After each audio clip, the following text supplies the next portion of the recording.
Thanks very much for staying with us. Time now for Across Africa, our weekly look at stories from across the continent with me, Georgia Calvin-Smith. This week, bridging the continuum of African spirituality. Young Voodoo believers in Benin marry traditional faith with contemporary creativity to spread the reach of their heritage. Also, tending to the herd. The African manatee, also known as the sea cows, come under pressure over the decades from poaching and shrinking habitats. But one Cameroonian marine biologist has been working with communities in West Africa to improve the chances of the shy freshwater animals. And the success of influencers in Kenya is huge. They hold huge amounts of sway across a range of interests and industries, and the generation are making their mark at home and abroad and tapping into income in novel ways, even amidst a stubborn job crisis. But first, young artists in Benin are breathing new life into voodoo traditions. Through slam poetry, rap, gospel, they're turning to social media to spread the reach of their cultural revival. Our Emmanuel Soji tells us more. Among Guinon, a top Beninese slam poet, is focused on crafting an anthem for the Voodoo Days cultural festival. He has called the tunes Miwa, meaning come in the local language of Fongbe. Qui suis-je? D'où je viens? Qui serais-je à l'âge où on a plus de souvenirs que de rêves? Il y a un besoin de se raconter. There's a need to tell our own story. We need to stop letting others speak for us. If you're not a Vodun practitioner, don't speak about Voodoo. We're building a new narrative about who we are.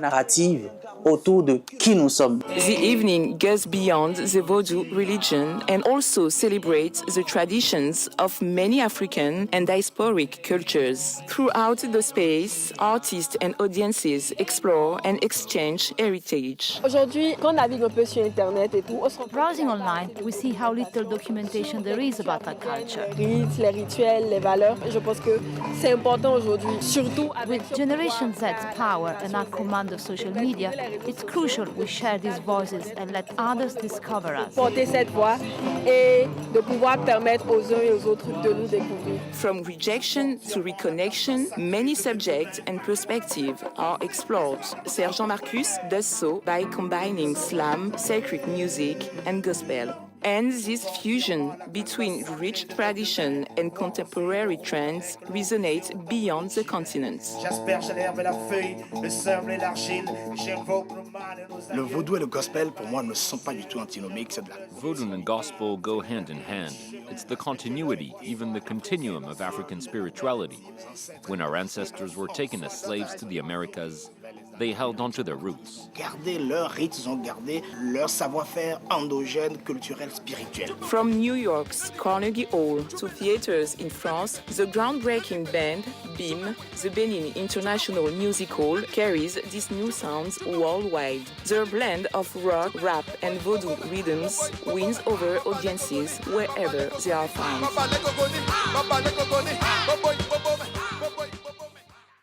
Well, Senegal is moving ahead with plans to put more of its own identity and culture into key streets and has begun changing the name of landmarks named after French colonial figures. It's all part of President Bassirou Diomaye Faye's push to better celebrate the country's rich indigenous cultural heritage.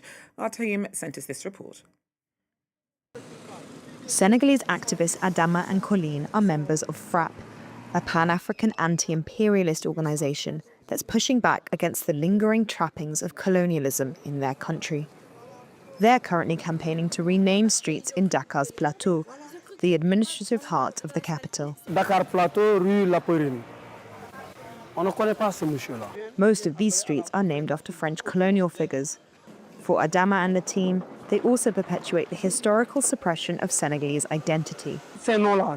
These names are foreign to us, just as the colonists were foreign to our ancestors. Anyone who participated in colonization, anyone who enabled Africa to be ransacked and silenced, we don't want the names of those people. In December, President Diomaye Faye announced that many problematic street names would change after the inauguration of a new statue of colonial resistance leader Lat Diop in tears. The city's mayor played a big part in pushing for the tribute. The President of the Republic has undertaken a monumental task, moral reconstruction, a reconciliation with our own history. We're continuing this same policy. Here in Thiès, for example, we've decided to rename Place de France. The most important square in our city is named after France. We've begun renovations, and when the work is completed, we will change the name of Place de France. The government has yet to announce a timeline for plans to honour national rather than colonial heroes, but it's a drive that's met with widespread support from Senegalese from all walks of life. And a new animal park in Gabon that used to be frequented only by ousted President Ali Bongo and his powerful friends and acquaintances is now open to all. It's quickly become a local hit and favourite hangout spot for visitors to the capital. Our team popped along for a look. 15-year-old Goliath is a celebrity at Libreville's No Animal Park. Formerly a private extravagance of Gabon's deposed ruler Ali Bongo, the 10-hectare was opened up to the public in October. The 10-hectare site now welcomes at least 500 visitors per day. Guests can admire tigers, lions, panthers, pumas, monkeys and other rare or endangered species. Our tour guide explains perfectly the types of animals and the quantity of food they consume each day, and also the lifespan of each animal. For me, it's like an animal course. The park is home to many species from different parts of the world. It's all supervised by Holly, a South African who has lived in the Gabonese capital for 3 years. The birds, what I understand, come from France. The tigers were originally from South Africa. Some of them have bred, so there's 3 that were born here in Gabon. The leopards, except for Abisolo, come from South Africa. The puma is from France, and the cheetahs are from South Africa. In just a few months, the attraction has already proved to be popular. But some of those who have flocked here say they would love to see more local species. Most of these animals in the zoo are imported from abroad. But we're working to get more local animals. Because while visitors do like to see these foreign animals, they would also like to see more local animals. Gabon's government said it's giving nature and conservation a central role in the country's development.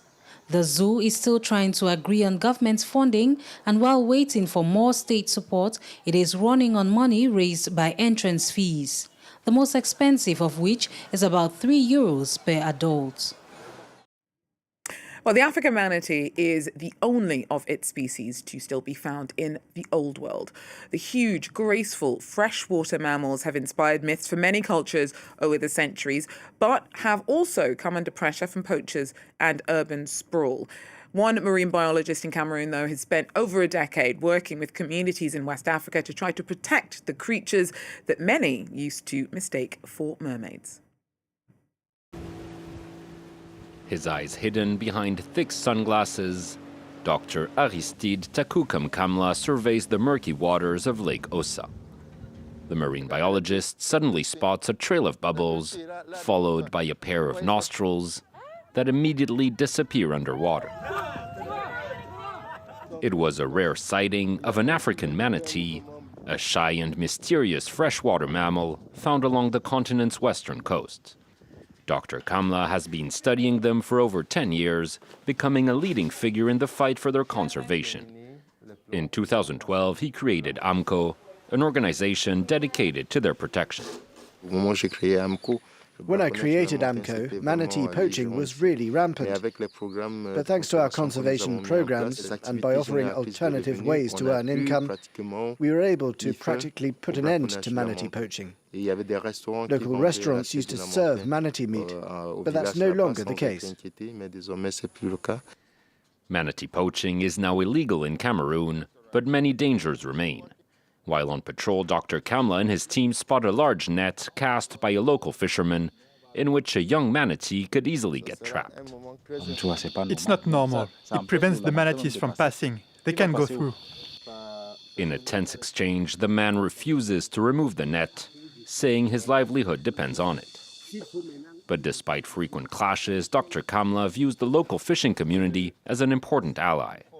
When the plant Salvinia molesta began to rapidly multiply in Lake Ossa, it was the fishermen who helped spread weevils, a tiny insect which feeds off the invasive species. This insect was introduced to kill the Salvinia molesta, which had already invaded 50% of the lake.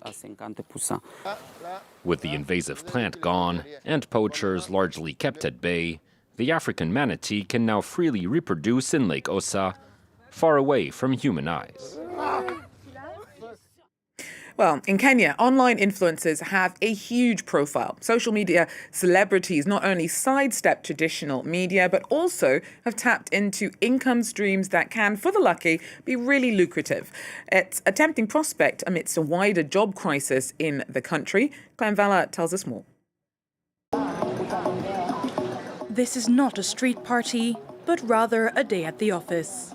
This plaza in Nairobi has become a hub for Kenyan social media content creators. With traditional white-collar jobs scarce, Kenya's youth are looking for creative solutions.